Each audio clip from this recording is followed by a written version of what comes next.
Olá, gente, hoje eu vou mostrar para vocês como limpar um camarão tirando a víscera por completo, para que ele não venha ficar com aquele gostinho amargo, e usando apenas uma faca.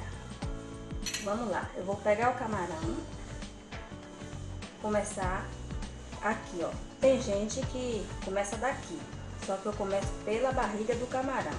Eu pego aqui, ó, faço isso.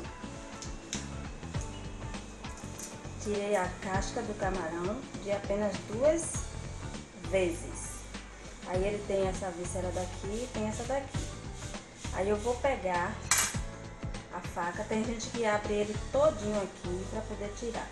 Tem gente que usa um palito e fura aqui no meio e puxa ela. Só que quando faz isso, a víscera se quebra. Então o restante da víscera vai ficar aqui.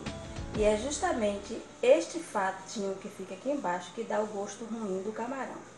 Então, como é que eu vou fazer? Eu vou dar um cortezinho aqui no rabo do camarão. Aí, ó, dá pra perceber que tem a víscera tá aparecendo aqui. Aí eu vou pegar com a própria faca e vou fazer isso, ó. Puxei, saiu a víscera inteirinha. Eu vou colocar aqui pra vocês verem a víscera.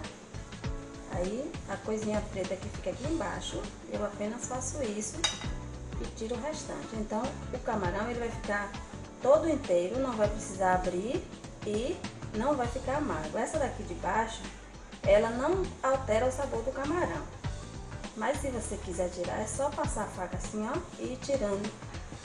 É bem fácil. Esse aqui, quando o camarão cozinha, fica da cor do camarão. Só que essa daqui fica com a cor preta.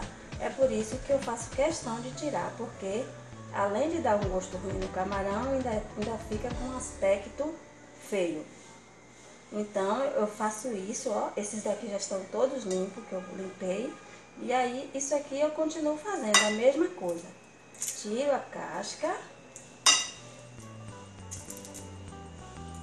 Depois eu abro aqui embaixo e puxo